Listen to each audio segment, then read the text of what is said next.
With population numbers climbing into the tens of millions, the annual spring snow goose hunt has become a conservation tool needed to help protect habitat in the Arctic. Jason, I guess my first question is, why do we have a spring snow goose hunting season?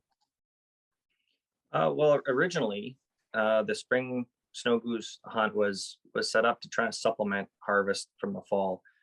Um, Going back to the 90s, it was identified that the snow goose population was growing at somewhat of a unprecedented rate, at least in documented history. And what they had been noticing is in various areas of the continent, primarily northern staging areas and a little bit to a lesser extent in some of the southern wintering grounds, some of the habitat was taking a bit of a hit from the feeding activities of these snow geese.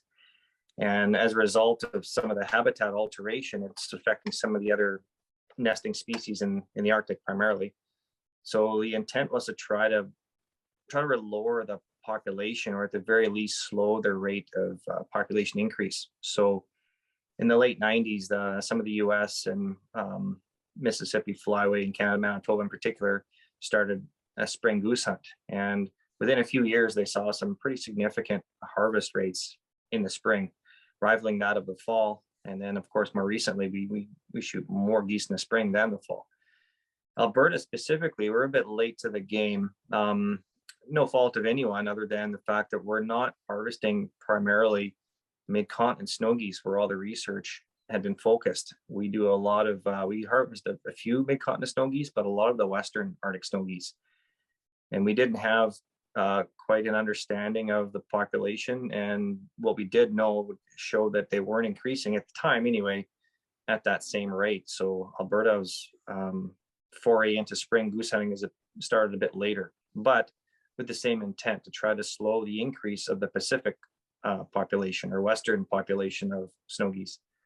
Do we know what those population numbers were and what they are currently? Probably the best answer is no. There's so many snow geese and they nest over such a vast area. And traditionally, our estimates were based on inventory of Arctic colonies, with a lot of potential habitat for these birds. There's also the Ross's goose that is thrown into the mix here. Are we sort of a similar case where they're high in numbers, or is it because that these geese just flock with the snow geese? It's basically impossible to separate the two out. What's the rationale there, Jason? Well, both in fact. They are very difficult to tell apart. It would be impractical and probably irresponsible to have conservation seasons for snow geese while leaving Ross's geese out. However, the Ross's goose populations are increasing at a rate equal to and even greater than snow geese.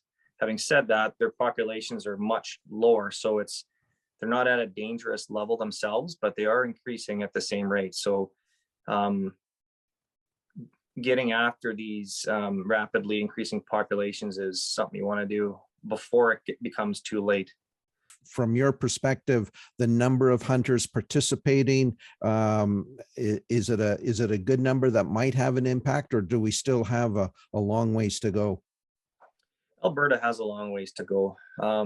Canada in particular, we just don't have the hunting population that the US has. We try our hardest, and at the very least, if we're not killing enough adult birds to contribute meaningfully to a population reduction or a slow rate of growth,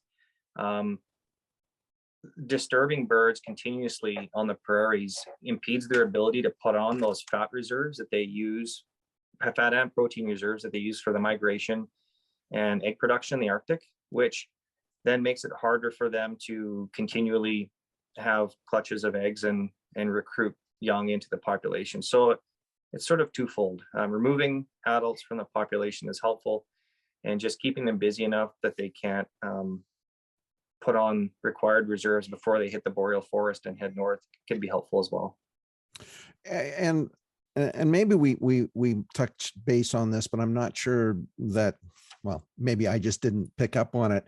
In terms of the impact that the snow geese have on other species, mallards, Canada goose, and a variety of other waterfowl, is there anything measurable there in terms of as they come up, the snow geese come up into Alberta and stop over at various ponds and that type of thing? They're coming up in such big numbers. Does that have an impact on other species of waterfowl that actually nest full time in Alberta during the spring and summer? No, I don't think so.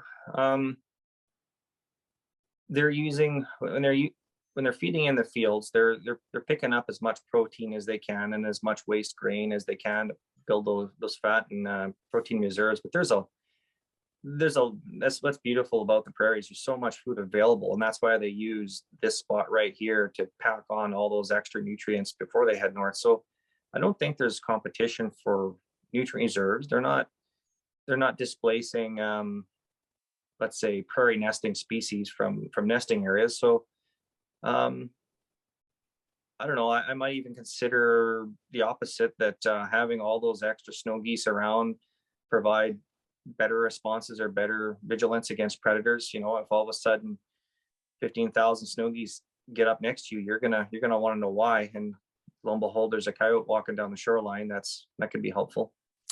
All right, we'll leave it there. Jason, thanks so much for your time and expertise and opening up the door and giving us a little insight about snow geese here in Alberta. Thanks again. You're welcome. Thanks for calling. Well, I hope you get an opportunity to get out and enjoy some spring snow goose hunting. The season underway now till June, so lots of time to get out into the field. And if you're looking for some ideas on how to cook up your snow geese, well, I would check out Brad Fenson. He's got a ton of great recipe ideas for you. Till next time, everyone, I'm Michael Short. Come on, let's go outdoors.